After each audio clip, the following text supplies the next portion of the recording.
What's up everybody, Agent X here, back with another Valheim video. In today's video, I wanted to showcase one of my most unique builds. I called this one the farm, or the Lumbermill. It's a very basic structure, but it's got a lot of unique features that really set it apart. Now the most obvious thing that you'll probably notice right off the bat is the material that it's made out of. These are actually wooden stake walls, in case you're wondering what they are. And they're actually fairly difficult to build with due to the spikes at the top and the odd height of the walls. You really have to get creative with your roofing to hide the spikes. But I like the way that it brings a different variety of texture to the town. And I think it really makes a lot of sense for a farm or lumber mill type building, which this is really a mixture of both. But this build has got some other really unique features as well, like an actual conveyor belt, a table saw, and the lift out front. Now I say actual conveyor belt because I saw a few comments on one of my previous videos about the factory and its automated ore system, that those are really more like ore chutes rather than conveyor belts. And I figured I would build a real conveyor belt for you guys. Now, although this one doesn't actually function in an automated system like the ore chutes did, it does look fairly realistic, at least for what we're able to do in Valheim. So I hope you guys dig that. And then back over around on the other side, we have a pen for the boars and the chickens to roam around outside. Then over out front we have the lift with some cargo loaded up, ready to be dropped off to the cart. And I've attached a spinning wheel to the top to make it look like a pulley or gear system. And I think it adds a really cool effect to the aesthetic of it. Over on the other side we have another pen for the deer to roam outside. Now I used a mod called All Tameable Taming Overhaul to tame these deer, but I only figured out how to use that mod recently, and I actually captured these deer and pinned them up here before installing that mod, so it's not really needed if you want to have a deer pen. And we've also got a few fields with some carrots and onions on this side, as well as a couple turnip fields around back on the other side of the conveyor belts. But that about does it for the outside surrounding area, so let's go take a look inside and have a look around. And inside of the bottom floor, we've got some more pens for the animals. Boars on the left with a chicken coop and a couple stalls for the deer on the right. And then in the middle, we've got a tool rack and a chest with some supplies and some materials harvested from the barn animals. And then of course, we've got a shelf with some decorations to give it a more natural feel to it. Now as we head upstairs, you'll probably be wondering right away what this shelf is. And this is actually in the vanilla game. You don't need any mods at all for this. You just need access to the console.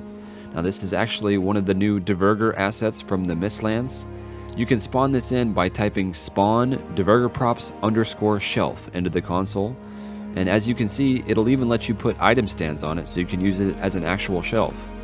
Now I do recommend getting the Infinity Hammer mod if you want a little more control over the exact placement for where you want to spawn it in at. With the Infinity Hammer mod, you can replace the spawn command with the word hammer. So typing hammer Diverger props _ shelf will put the shelf on your hammer cursor so you can have more control over where exactly you want it. So it's definitely a nice piece to have access to build with. The next thing you'll probably notice are these boxes and barrels. And you might recognize them both from seeing them out in the world. And normally we can't build with these, but we do have access to them with the console.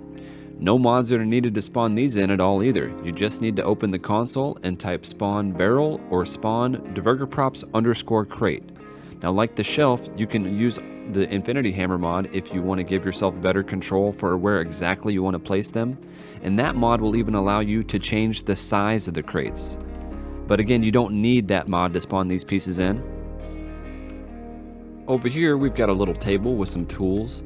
And this thing on the wall is supposed to be like the control panel to operate the lift. And of course we've got some cargo next to the lift, ready to be loaded up. Oh, and over here I've got another little control panel that's supposed to operate the conveyor belt. Here's a good view of the lift from the inside. I really like how the spinning wheel attached to it gives it that mechanical look. Over here we've got another tool rack and a couple storage chests, and a shelf with a few decorations and some more crates. These are those same crates as before, just scaled down with the Infinity Hammer to be smaller, just to give myself something else to stack the shelf with.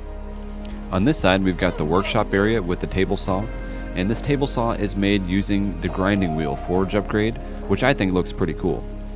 And then over here at the workbench, we've got some vices built in, just like you would see in a real workshop, along with some toolboxes and other knickknacks to give it that natural feel. But I really like the way that the table saw and this whole workshop turned out. It's got a really natural and realistic vibe to it, which is what I always strive for. But that about wraps it up for the farm/lumbermill. Let me know in the comments what you guys think. If you guys enjoyed this video, please consider hitting that thumbs up button. It really helps me out a lot. And if y'all want to see more content like this, drop me a sub. I can't wait to show you guys my next build. It's going to be a big one, so be on the lookout for that. And if you're looking for more ideas for unique builds and decorations, you might want to check out my channel. But I hope this inspired you all to build something cool, and I will see you guys in the next video.